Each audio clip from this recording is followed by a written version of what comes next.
پیر کے نام کا پروگرام نہیں بلکہ پیرانے پیر کے نام کا پروگرام ہے۔ یہ ایسے پیر کا پروگرام ہے جب تک وہ نہ چاہیں ان کا کوئی نام لے نہیں سکتا۔ شاہپور اور اس کی دیگر اطراف میں جتنے بھی گاؤں ہیں، ہزاروں کی تعداد میں عوام رہتی ہے، لیکن آپ لوگ یہاں پر بیٹھے ہیں، غوث اعظم کا تذکرہ نظم و نثر کے ذریعے سن رہے ہیں۔ یقیناً غوث اعظم نے آپ کو یاد کیا ہے، ورنہ اتنی ٹھنڈ میں آپ لوگ اپنے گرم بستر کو چھوڑ کر محفل غوث میں بیٹھنا اس بات کی دلیل ہے کہ آپ غوث اعظم کے سچے چاہنے والے ہیں۔ اور کیوں نہ ہو، اس علاقے کے پیر سرکار مجاہد ملت جنہوں نے پوری زندگی غوث اعظم کی محبت میں گزار دی۔ دیگر پیروں میں اختلاف ہے، لیکن مجاہد ملت ایک ایسے پیر ہیں ان کے پیر ہونے میں کسی کا اختلاف نہیں ہے۔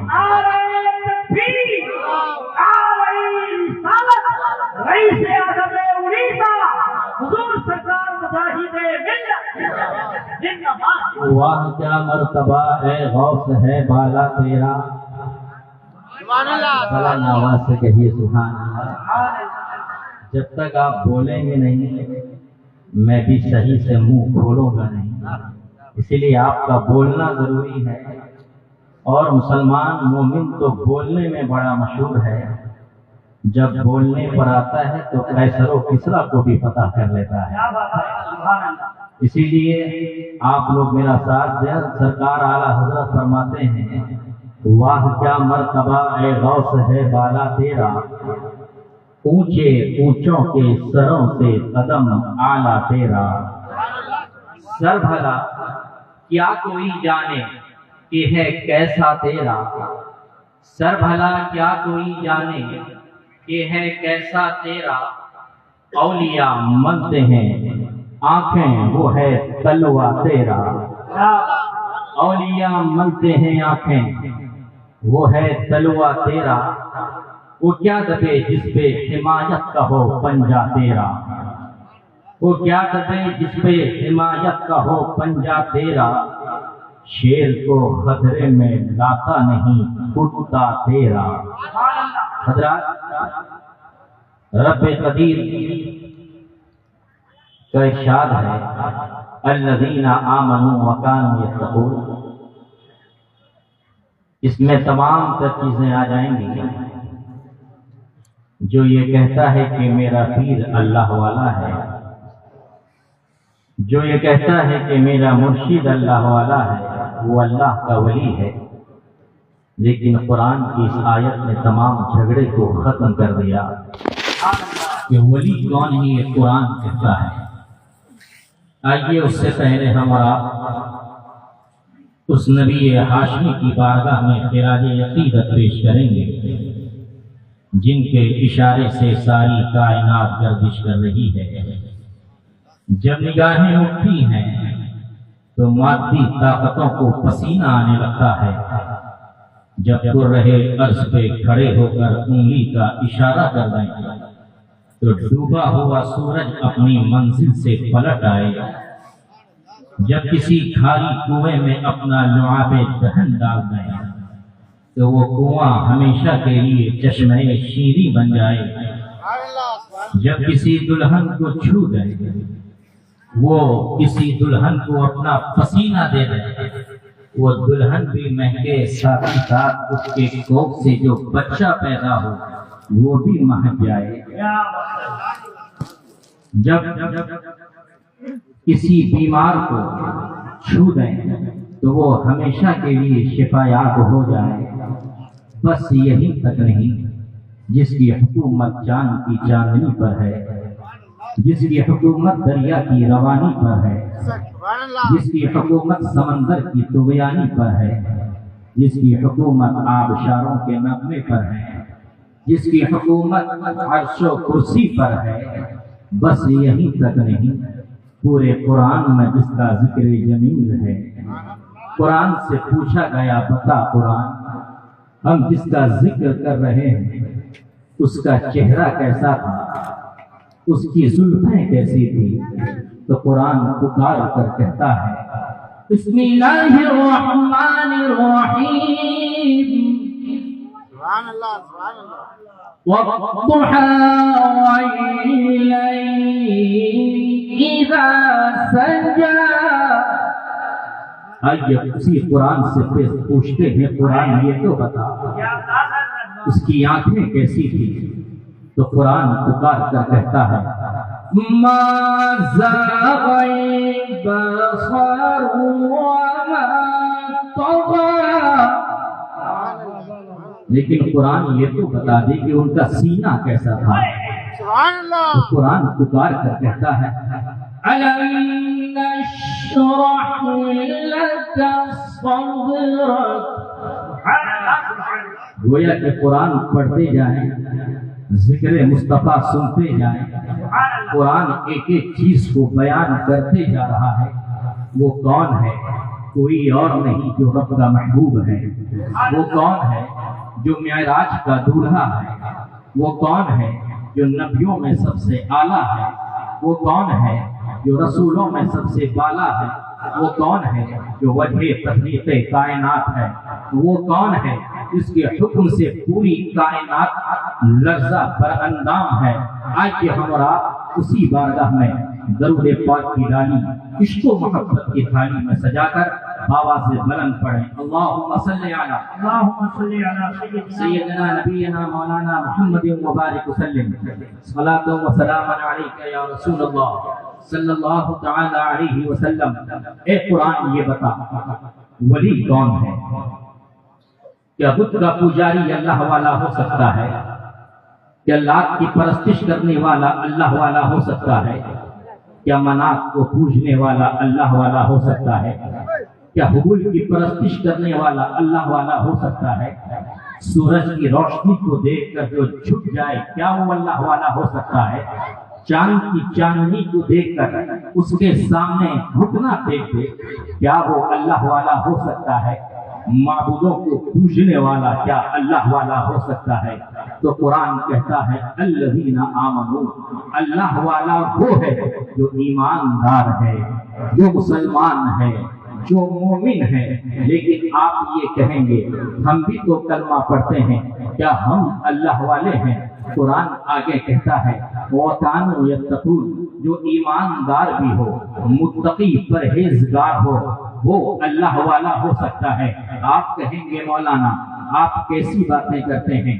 ہمارے علاقے کی مساجد میں بہت سارے ایسے لوگ ہیں جو فجر وقتہ نماز پڑھتے ہیں، قرآن کی تلاوت کرتے ہیں، شب و روز قرآن کی تلاوت میں مصروف رہتے ہیں، کیا وہ اللہ والے ہیں؟ جو سجدہ زیادہ کرتا ہے، کیا وہ اللہ والا ہو سکتا ہے؟ جو قرآن کی زیادہ تلاوت کرتا ہے، کیا وہ اللہ والا ہو سکتا ہے؟ جو درودوں کی کثرت کرتا ہے، کیا وہ اللہ والا ہو سکتا ہے؟ لیکن یاد رکھیں، قرآن اس وقت تک آپ سمجھ نہیں سکتے جب تک آپ حدیث کا سہارا نہ لیں۔ حدیث پاک کہتی ہے، اذا رأوا ذکر اللہ، جسے دیکھ کر خدا یاد آ جائے وہ اللہ والا ہے، وہ اللہ والا ہے۔ آج یہ میں آپ کو بتاتا ہوں، آج ذکر کس کا ہوگا؟ پیرانی پیر کا ہوگا، جن کے نام سے آج کی محفل سجی ہے۔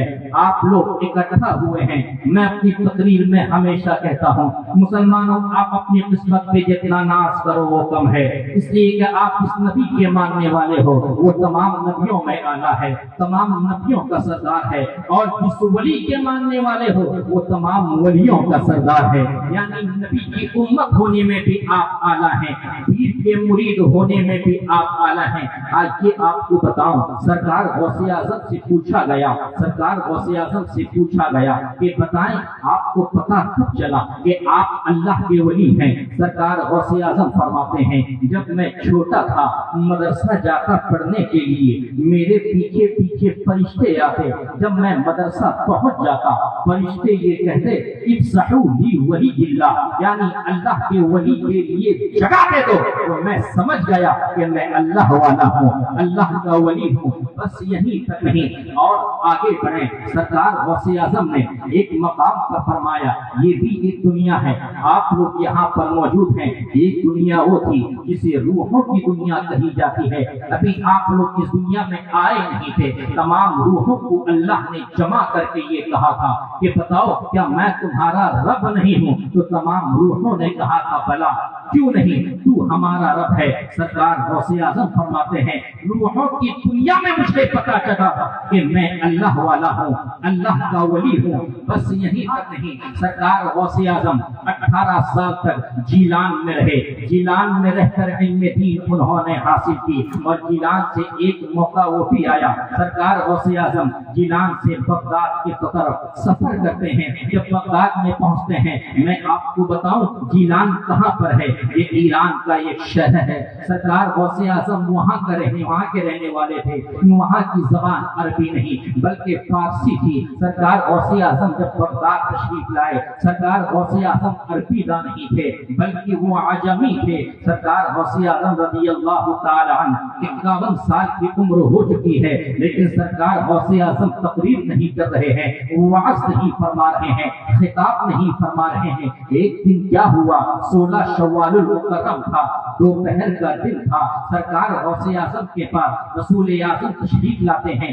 اور یہ کہتے ہیں عبد القادر تم تقریر کیوں نہیں کرتے، تم خطاب کیوں نہیں کرتے، تم واعظ و نصیحت کیوں نہیں کرتے؟ سرکار غوث اعظم نے فرمایا نانا جان میں جیلان کا رہنے والا ہوں، میری زبان عربی نہیں ہے، یہ بغداد کے رہنے والے اپنی زبان کے اعتبار سے فصیح و بلیغ عربی بولتے ہیں، ان کے سامنے مجھے تقریر کرنے میں حیا محسوس ہوتی ہے، شرم آتی ہے۔ سرکار غوث اعظم کا کہنا ہی تھا، نبی آخر الزمان نے فرمایا اے عبد القادر تم اپنے منہ کو کھولو۔ سرکار غوث اعظم نے اپنے منہ کو کھولا، کھولنا ہی تھا۔ نبی آخر الزمان نے ایک مرتبہ نہیں، 2 مرتبہ نہیں بلکہ 7 مرتبہ لعاب دہن سرکار غوث اعظم کے منہ میں ڈالا۔ کچھ ہی دیر گزرتا ہے، مولا علی تشریف لاتے ہیں جو سرکار غوث اعظم کے دادا ہیں۔ سرکار غوث اعظم سے مولا علی نے کہا کہ اے عبد القادر تم تقریر کیوں نہیں کرتے؟ غوث اعظم کا وہی جواب، میں بغداد کے فصیح و بلیغ عربی داں کے سامنے مجھے تقریر کرنے میں شرم محسوس ہوتی ہے، میں کہیں پر لفظش نہ کر جاؤں، تقریر کے دوران کہیں غلطی نہ ہو جائے زبان کے اعتبار سے۔ سرکار مولا علی نے کہا کہ عبد القادر اپنا منہ کھولو۔ سرکار مولا علی نے کیا کہنا تھا، غوث اعظم نے اپنا منہ کھولا۔ سرکار مولا علی نے 6 مرتبہ اپنا لعاب دہن ان کے منہ میں ڈالا۔ غوث اعظم نے فرمایا کہ یہ میرے دادا جان مولا کائنات نانا جان نے 7 مرتبہ اپنا لعاب دہن میرے منہ میں ڈالا ہے اور آپ 6 مرتبہ ڈال رہے ہیں، آپ کیوں 7 مرتبہ نہیں ڈال رہے ہیں؟ مسلمانوں سنو مولا علی کا عقیدہ کیا ہے۔ مولا علی یہ کہتے ہیں کہ عبد القادر سن، وہ آقا ہیں اسی لیے انہوں نے 7 مرتبہ لعاب دہن تمہارے منہ میں ڈالا، میں ان کا غلام ہوں اسی لیے 6 مرتبہ میں نے لعاب دہن تمہارے منہ میں ڈالا۔ کہ جب مولا علی نے نبی کریم صلی اللہ علیہ وسلم کے ساتھ مشابہت نہیں کی، برابری نہیں کی، آج کے نام نہاد مسلمان یہ کہتے ہیں معاذ اللہ میرے نبی اپنے بڑے بھائی کی طرح ہیں، ان کو سمجھنا چاہیے۔ جب مولا علی میرے نبی کی طرح نہیں تو تم کیسے میرے نبی کی طرح ہو سکتے ہو؟ حضرات آئیے میں آپ کو بتاؤں، سرکار غوث اعظم نے جب خطاب کرنا شروع کیا، سرکار غوث اعظم کی مجلس میں صرف عوام نہیں ہوتی تھی بلکہ اپنے زمانے کے کتب ہوتے تھے، ابدال ہوتے تھے، اوتاد ہوتے تھے، افراد ہوتے تھے، اولیاء کرام ان کا جنبے غفیر ہوتا تھا۔ بس یہیں تک نہیں، سرکار غوث اعظم جب تقریر کرتے پوری دنیا میں یہ آواز پھیل جاتی۔ میں آپ کو بتاؤں جب ہم تقریر کرتے ہیں پہلے کیا کہتے ہیں؟ الحمدللہ، پھر ہم